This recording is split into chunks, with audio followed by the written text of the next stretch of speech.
అల్లవరం మండలం నక్క రామేశ్వరం బీచ్ సముద్ర ముఖద్వారం వద్ద ఇసుక మేట వేయడంతో ముంపు నీరు సముద్రానికి వెళ్ళక సమీప పొలాల్లోకి చేరడంతో ఈ ఇబ్బంది తలెత్తింది.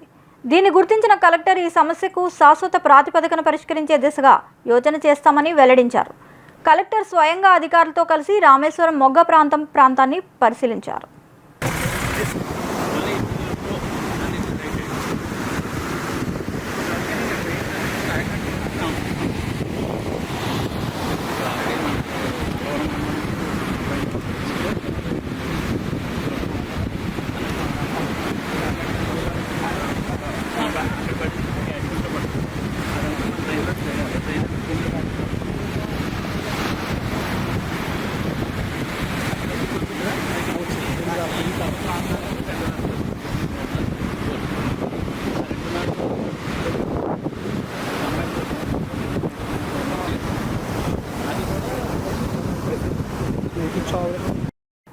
మరిన్ని అప్డేట్స్ కోసం please subscribe our channel VST news.